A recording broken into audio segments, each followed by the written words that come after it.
My name is Lily, and at 62 years old, I thought I knew my husband better than anyone. We'd been married for 38 years, raised 3 beautiful children, and built what I believed was a partnership based on mutual respect and love. But as I sat across from him at our kitchen table on that rainy Tuesday morning in Portland, Oregon, watching him laugh at my simple question about our household budget, I realized how wrong I'd been. "Lily, sweetheart," Robert said, his tone dripping with condescension as he folded his newspaper and set it beside his coffee cup. "Why would you need to worry your pretty little head about the budget? I've been handling our finances for almost 4 decades. You just focus on your book club and those pottery classes you love so much." The rain pelted against the windows of our craftsman-style home, creating a rhythmic backdrop to my mounting frustration. I'd spent the morning reviewing statements and documents I'd quietly requested from our bank over the past few months. What I'd discovered had shaken me to my core. "Robert, I'm serious," I pressed, keeping my voice steady despite the anger bubbling beneath the surface. "I'd like to understand where our money is going. We're both retired now, and I think it's important that I know about our financial situation." He chuckled again, reaching over to pat my hand as if I were a child asking about something far beyond my comprehension. "Trust me, everything is fine. You don't need to trouble yourself with numbers and investments. That's man's work. Man's work." Those words hung in the air like a slap across my face. This was 2024, not 1954, yet here was my husband speaking to me as if I were incapable of basic arithmetic. The irony wasn't lost on me, considering what I'd been doing behind the scenes for the past 6 months. I'd started my career as an accountant back in the early 80s, working my way up to become a financial analyst at a major firm in downtown Portland. When our first child was born, Robert had convinced me to stay home, promising it was just temporary. Temporary had turned into 25 years. I'd poured myself into raising our children, Emma, Daniel, and Sophie, supporting Robert's career, managing our household, and slowly watching my own ambitions fade into the background like old photographs in the sun. But I'd never stopped being sharp with numbers. I'd never stopped understanding how money worked, how investments grew, how businesses operated. I'd simply been convinced that my role was to support from the sidelines, to be the perfect wife and mother, while Robert played the part of provider and decision-maker. "I see," I said quietly, pulling my hand away from his patronizing touch. "And the substantial withdrawals from our retirement accounts over the past year? Those are fine too?" Robert's face went pale, his jovial expression cracking like thin ice. "How do you know about those?" "I may have spent the last few decades baking cookies and volunteering at school functions, Robert, but I haven't forgotten how to read a bank statement," I replied, my voice cooling with each word. "Or how to notice when $50,000 goes missing from our savings." He stood abruptly, his chair scraping against the hardwood floor. "That's an investment, a business opportunity. You wouldn't understand the complexities involved." "Try me," I challenged, standing to meet his gaze. At 5'6", I'd always been shorter than Robert's 6-foot frame, but in that moment, I felt 10 feet tall. "This is ridiculous," he muttered, grabbing his jacket from the coat rack near the door. "I have a lunch meeting downtown. We'll discuss this later when you're being more reasonable." The door slammed behind him, leaving me alone in the kitchen with the sound of rain and my racing thoughts. I walked to the window, watching his silver sedan pull out of our driveway and disappear down the tree-lined street. Our neighborhood, with its well-maintained gardens and friendly neighbors, had always felt like a sanctuary. Now it felt like a cage I'd been living in without realizing it. I picked up my phone and dialed a number I'd saved just 3 weeks ago. A professional voice answered on the second ring. "Margaret Chen speaking." "Margaret, it's Lily Richardson. I think it's time we moved forward with the plan we discussed." There was a pause, then a knowing tone entered her voice. "Are you absolutely certain? Once we proceed, there's no going back." I looked around the kitchen I'd spent countless hours in, preparing meals, helping with homework, hosting dinner parties to advance Robert's career. Every corner held a memory, but suddenly, none of them felt like mine. "I've never been more certain of anything in my life," I replied. Margaret Chen was a force of nature wrapped in a tailored suit and armed with decades of experience in corporate law. I'd met her 6 months earlier at a financial literacy workshop at the Portland Public Library, something I'd started attending after Emma, now 35 and a successful marketing executive in Seattle, had expressed concern about my lack of involvement in our family finances. "Mom, Emma had said during one of our weekly phone calls. You were an accountant. You're brilliant with numbers. Why do you let Dad control everything? Her question had planted a seed that had been growing ever since. The workshop had been eye-opening, but it was Margaret's presentation on financial independence and estate planning that had truly changed my perspective. After her talk, I'd approached her with questions, and we'd ended up having coffee at a nearby cafe. That coffee had turned into a series of meetings where Margaret had helped me understand just how much of my own life I'd handed over to Robert without question. Now, sitting in Margaret's downtown office on the 23rd floor of a glass building overlooking the Willamette River, I felt both terrified and exhilarated. The city sprawled below us, bustling with life even as storm clouds gathered on the horizon. Tell me what you've discovered, Margaret said, opening a leather portfolio and preparing to take notes. I pulled out copies of the documents I'd been collecting. 3 months ago, I started noticing discrepancies. Robert has always insisted on handling all our finances, paying the bills, managing investments. I trusted him completely. But when I accidentally opened a piece of mail addressed to him, a notice from a credit card company I didn't know we had, I started digging deeper. Margaret's expression remained professionally neutral, but I could see the concern in her eyes. He has 3 credit cards I knew nothing about, with a combined debt of over $90,000, I continued, my voice shaking slightly despite my best efforts to remain composed. He's been taking money from our retirement accounts, from investments we'd planned to pass on to our children, and the lunch meetings he's always rushing off to. I hired a private investigator. And, Margaret prompted gently, he's been gambling, Margaret. Not at casinos where it might be easier to spot, but online. Poker games with high stakes, sports betting, virtual slot machines. He has a problem, a serious addiction that he's been hiding from me for years. The withdrawals, the credit cards, it's all been feeding this habit. The words tasted bitter as I spoke them. My husband of 38 years, the man I'd built a life with, had been living a double life right under my nose. The lunches were spent at sports bars, placing bets on his laptop. The evening walks he took were opportunities to check his phone, to place more bets, to sink us deeper into a financial hole I hadn't even known existed. How much total debt are we talking about? Margaret asked. Between the credit cards, the money taken from retirement accounts, and a home equity line of credit he opened without telling me, we're looking at over $300,000, I said, the number still shocking, even though I'd calculated it a dozen times. Our house is worth about $800,000, and we own it outright, or I thought we did. Now there's a $200,000 lien against it. Margaret let out a low whistle. Lily, I'm so sorry, but I'm glad you came to me. We have options. I want more than options, I said, leaning forward in my chair. I want to protect myself, protect our children's inheritance, and I want to do it in a way that Robert never sees coming. He's spent decades dismissing me, patronizing me, treating me like I'm incapable of understanding basic concepts. It's time he learned just how capable I actually am. Margaret smiled, a fierce expression that made her look like a warrior preparing for battle. Then let's get to work. Over the next 2 hours, we outlined a strategy.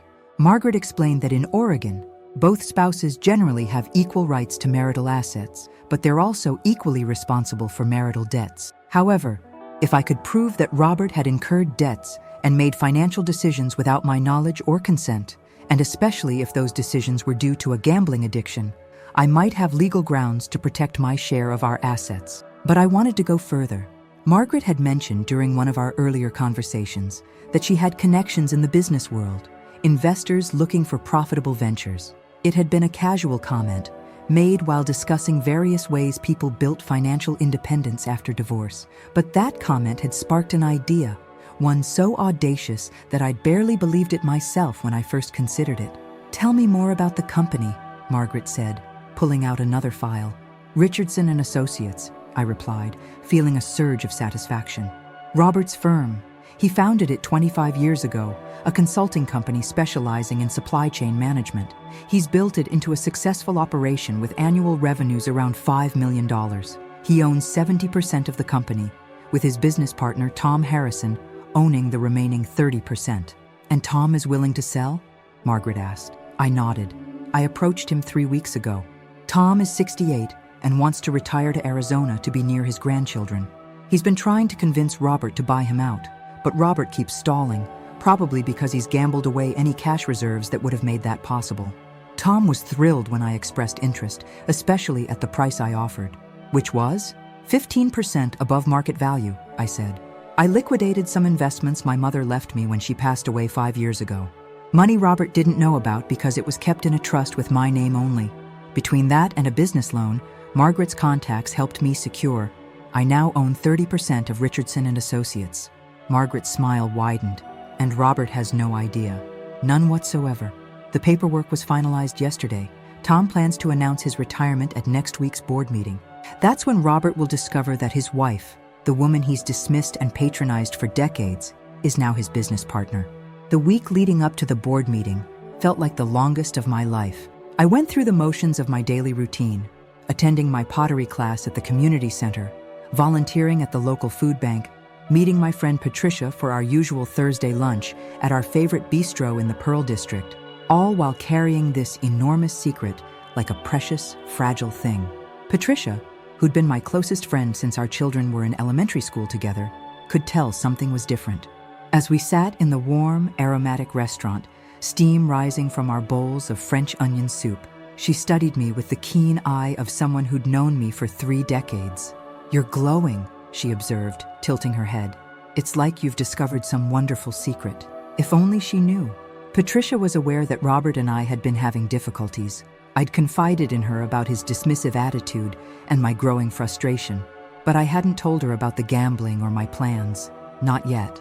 Some things needed to play out before they could be shared.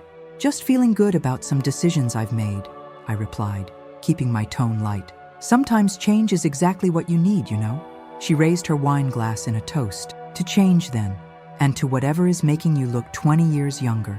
The night before the board meeting, I barely slept. I lay in bed next to Robert, who snored peacefully, oblivious to the earthquake about to shake his world.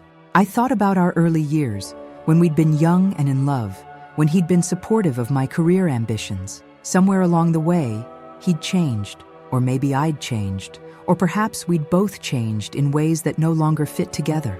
I wasn't doing this out of revenge, I told myself. I was doing it out of necessity, out of self-preservation, out of a need to finally take control of my own life. But I'd be lying if I said there wasn't a part of me that wanted him to feel what I'd felt every time he'd dismissed my concerns, every time he'd patted my hand and told me not to worry my pretty little head. The morning of the meeting, I dressed carefully in a charcoal gray suit I'd purchased specifically for this occasion. It was professional, powerful, and made me feel like the woman I'd been before I'd set aside my own ambitions. I styled my silver hair, which I'd stopped coloring 3 years ago, much to Robert's dismay, in a sleek bun. Looking in the mirror, I saw not the housewife I'd become, but the financial analyst I'd once been. Robert had already left for the office by the time I finished getting ready. The board meeting was scheduled for 2 o'clock, and I'd timed my arrival for 1:55. Margaret would be there too, officially introduced as my legal counsel, though the company didn't know it yet. Richardson and Associates occupied the top floor of a mid-rise building in downtown Portland, with views of Mount Hood on clear days. Today, the mountain was hidden behind clouds, but I could feel its presence, solid and immovable, much like my resolve. The receptionist, a young woman named Katie, whom I'd met at several company holiday parties over the years, looked surprised to see me. "Mrs. Richardson, this is unexpected. Is Mr.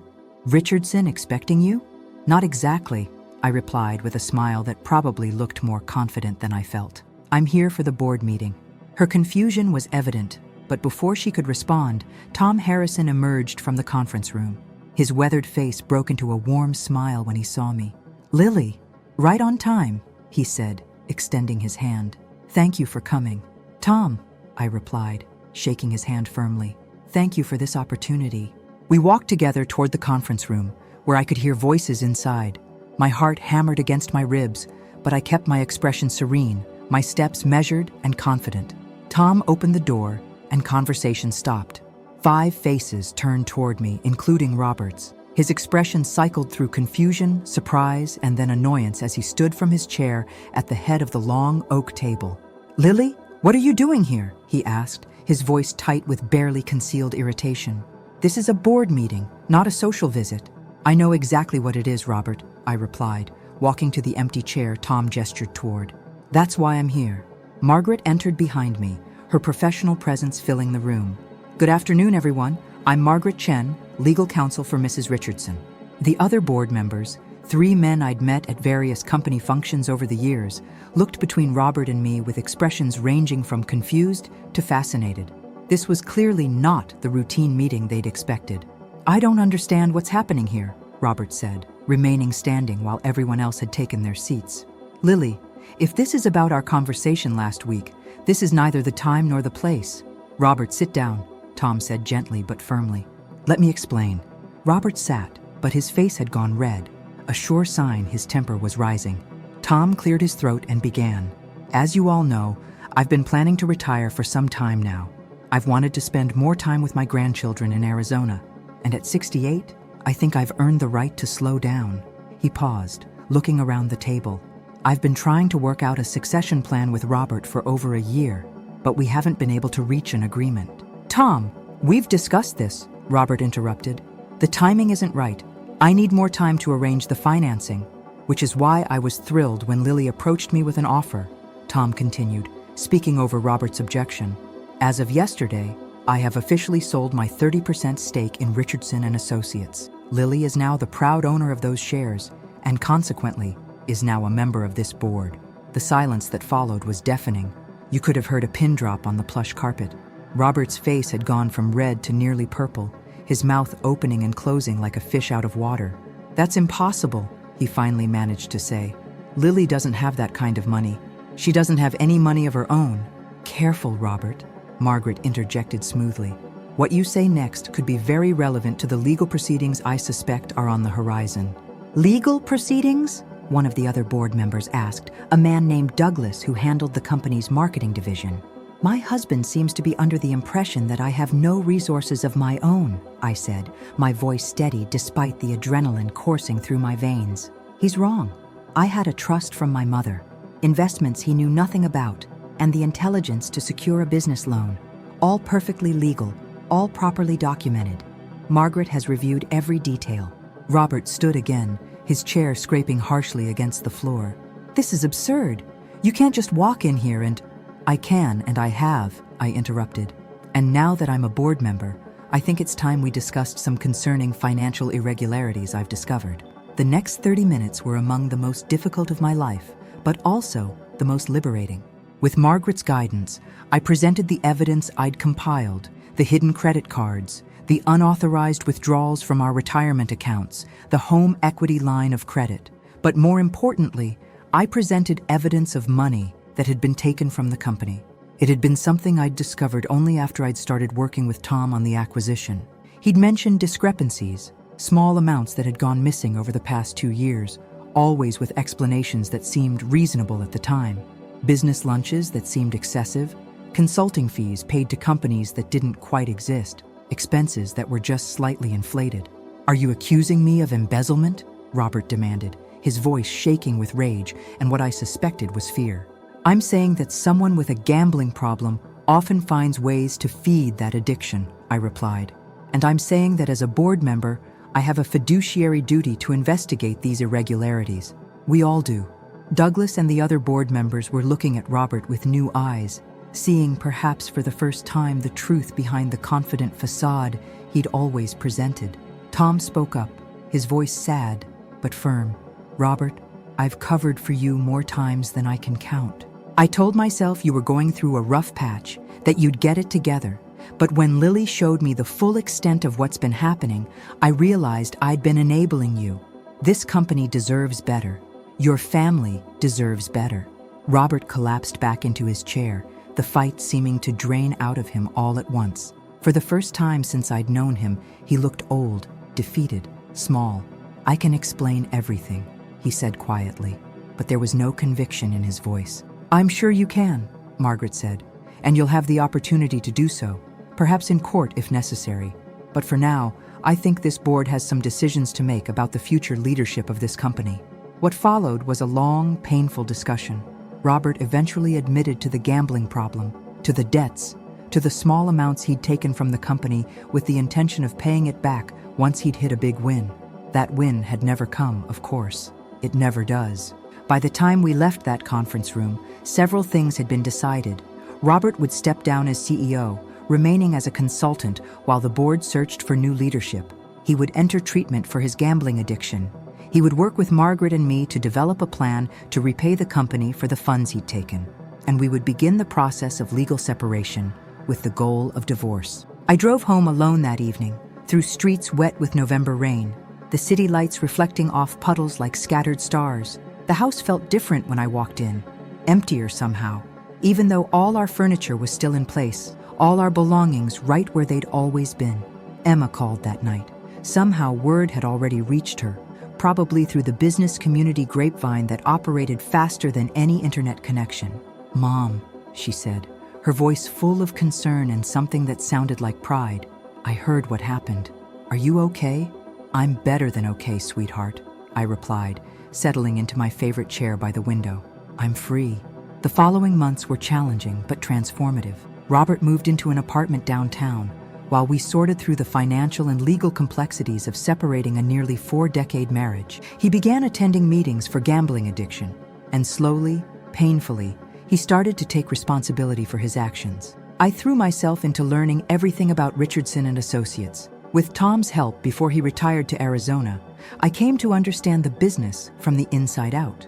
I discovered I had a talent for seeing inefficiencies, for streamlining processes, for building relationships with clients. The skills I'd developed as an accountant decades ago came flooding back, enhanced by years of managing a household, organizing charity events, and navigating complex social situations.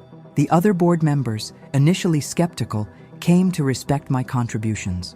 Within 6 months, I was unanimously voted in as the new CEO, a position I accepted with equal parts terror and excitement. My children were incredible.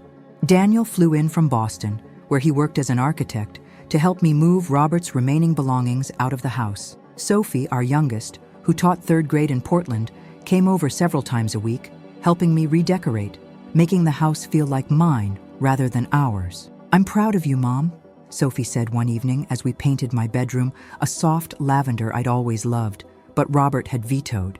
"You could have just divorced him quietly, taken your half, and moved on.